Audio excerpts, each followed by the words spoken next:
Well, listen, after this time we spend together, you're going to be so far ahead of everybody else in your market. So congratulations for being on here. Congratulations for being part of Batch and all the Batch services. And thank you for your attention over the next, hour or so. We're going to really break down what to do in these changing markets. Because for the first time, I think everybody realized a fundamental law about real estate. And the fundamental law is this: the buyers hold all the power.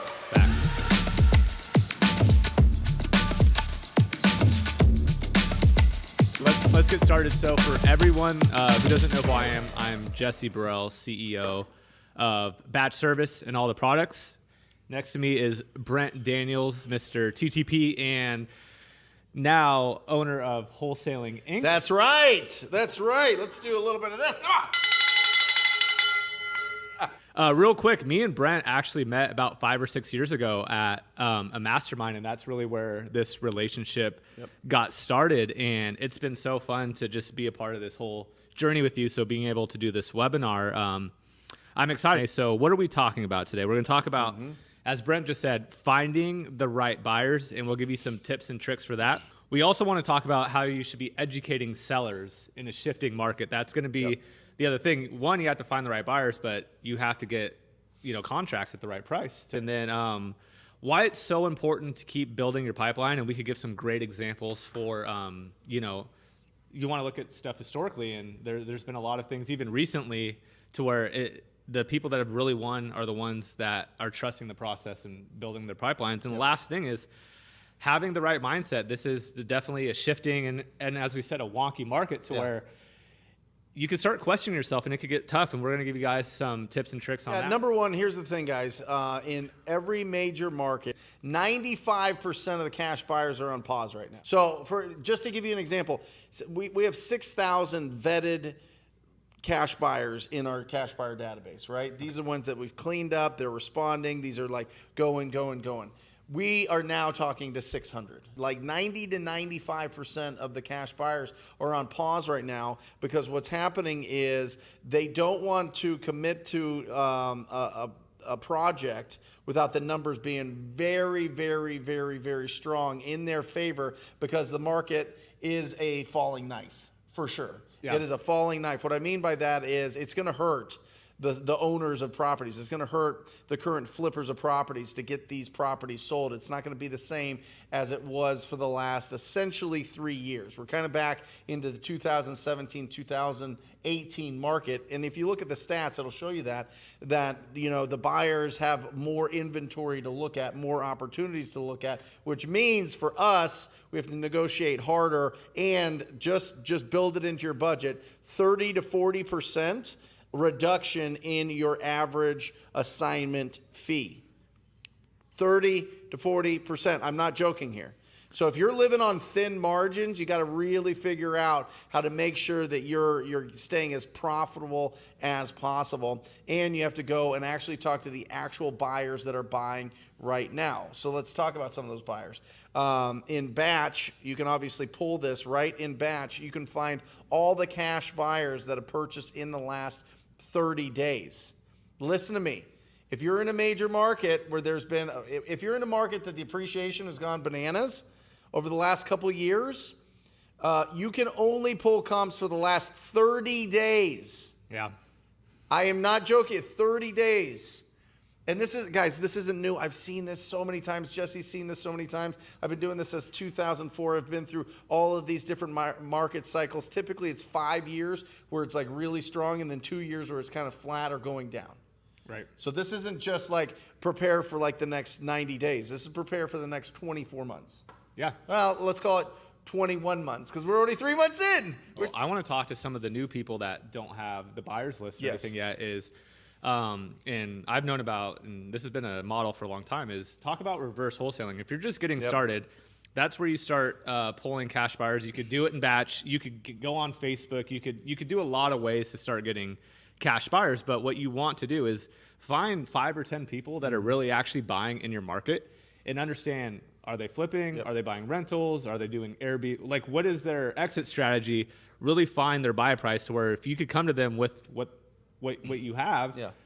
But it's really just getting those handful of people at the very beginning of actual buyers. Don't just lock up a property, but find out where they are buying and then spend your marketing dollars in those zip codes or for those specific houses. If they want a 4-bedroom, 2-bath, and that's red brick in this neighborhood, then go start marketing to those homeowners. People need to sell, and stuff is sitting on market right now to where I think sellers are really starting to finally be like, okay, now they still want to get as much as they can, but they know that it's starting to claw back, or that falling knife starting to happen. So they're finally getting realistic again to where we're not going to have 30 offers on a home, or, you know, the buyers dried up. The hedge funds are selling a lot less. And for the people that got to really ride this wave up, the last 2 years, we haven't been in a normal market. It is, I'm telling you, 30 to 40% reduction in your average assignment. So, well, how do I make the same amount of money? Do more deals.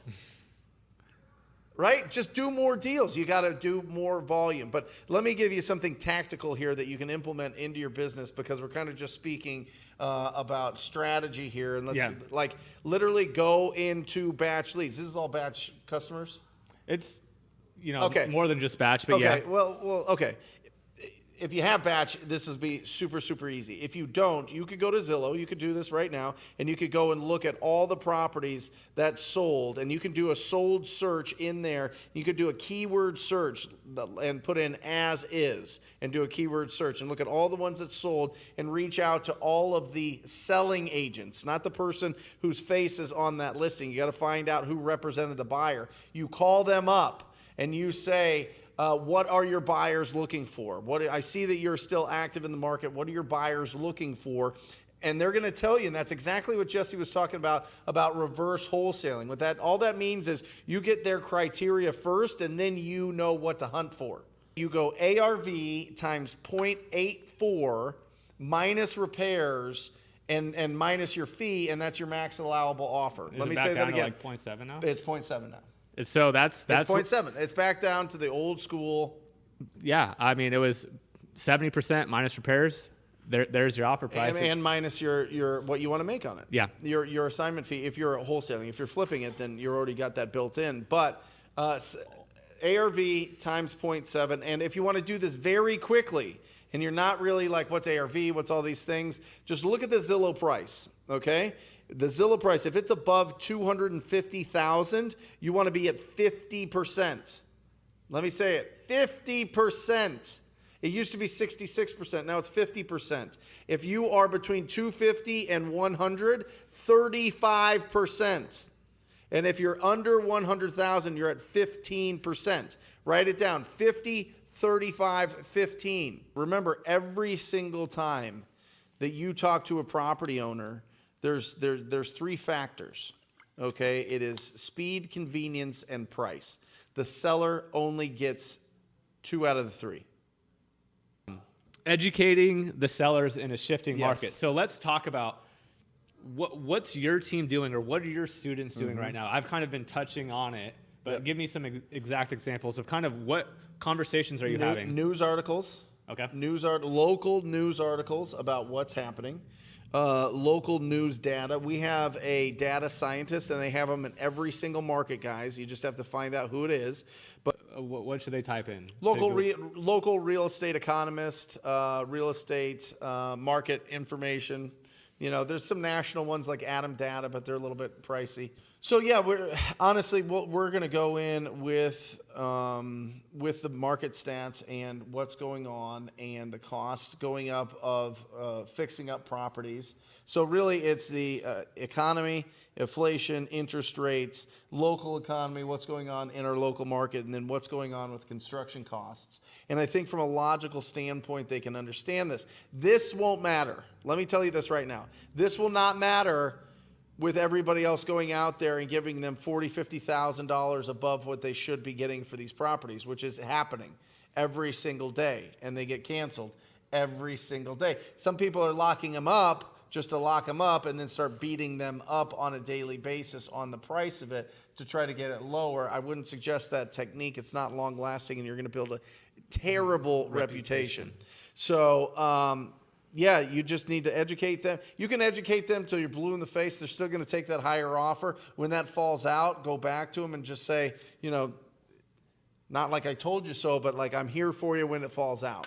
You know what I mean? I want to be your safety net. I understand that this is where you think the price is, and I want you to get the most for your house possible. So go ahead and work with them. If for any reason it gets wiggly and it starts falling out and it's not really working and they're not communicating and they're ghosting you, Mr. and Mrs. Seller, this other buyer, then I want you to reach out to me when the contract is canceled. If the contract gets canceled, and I want to work with you and make sure that you get past this situation. Don't be surprised if they tell you that they've got higher offers. Completely ignore it. That goes back to what I said earlier, is the last 2 years is not normal. Right. Like, be grateful for if you were in it the last 2 years and made a bunch of money, but it's going to change. Businesses shift. All businesses cycle. Are you going to be that person that is willing to do more work to make less than what you've made, to wait for that next big opportunity when the next cycle is fantastic? Let's talk about why you need to keep building your pipeline. Yeah.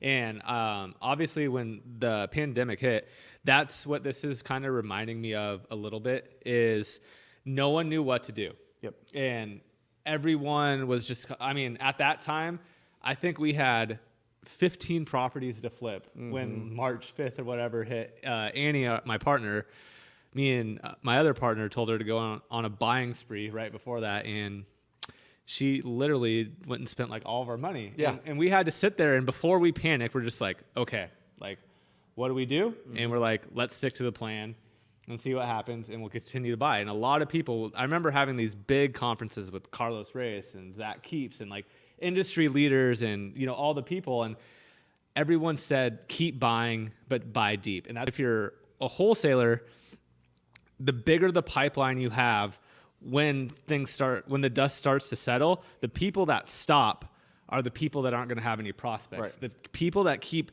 building these bigger pipelines and really, really growing them, the fruit is going to come. It's just, when is it going to come? The problem that I see, Jesse, the problem that I see in our business is everybody wants to outsource skills. Everybody wants to outsource callers. Everybody wants to outsource the conversations, and they don't build the skills. And if you don't build the skills in a changing and shifting market, if God forbid the economy goes into a full-blown recession, the people that survive and make we remember the last time. We personally have friends that are like tens of millions of dollars in net worth because they were proactive the last time around, and they went in and they were in the dirt doing the work, getting it done, and made a fortune. The people that have those skills to like literally lace it up and have quality conversations with distressed property owners make a fortune long term. Everybody won the last 2 years because you didn't have to have skills. You just had to lock anything up and sell them. So when you go and you're like, do a deal, and then all of a sudden you have 4 VAs making calls for you, or 15 or 1 or whatever else, you're not building those skills. If you're not building those skills, markets like this are going to expose you. They're going to expose you because you have bad habits and you don't know how to go out there and hunt for your own deals. I'm encouraging you, until you have 300 grand in the account, unless you have 300,000 in your account, don't hire anybody. I'm just saying, like, go be Michael Jordan on the court for a while. Now he's sitting in the owner's box, right? And life's good. But he was on the court for seasons and seasons and seasons and seasons. He went in and built the skills to go out there and take action and actually build skills of communicating effectively with distressed property owners. Let's talk about mindset. What's the right mindset?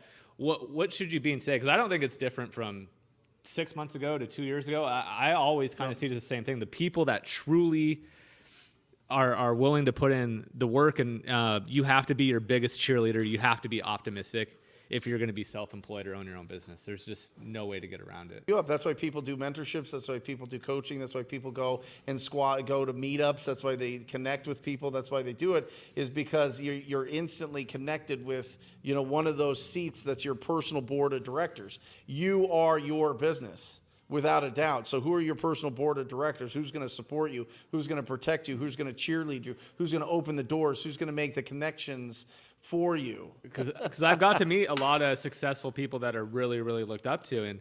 And I could tell you is they're still human. They're still remotely normal, but they have passion. They have a lot of grit. Yep. And most of them are going to outwork you. Like people ask, what's the difference? It's outworking or having a team that works really well together. If it's above 250,000 on Zillow, 50%. If it's between 250 and 100, then it's 35%. And if it's under 100,000, it's 15%. Thank you so much for coming on. And any last things from you, Brent? Yeah, guys, check us out, Wholesaling Inc. podcast. Check us out on YouTube under Brent Daniels. And for free resources and downloads and all the tools that you need, go to ttpinsider.com. Awesome. Thank you so much, guys. Appreciate it.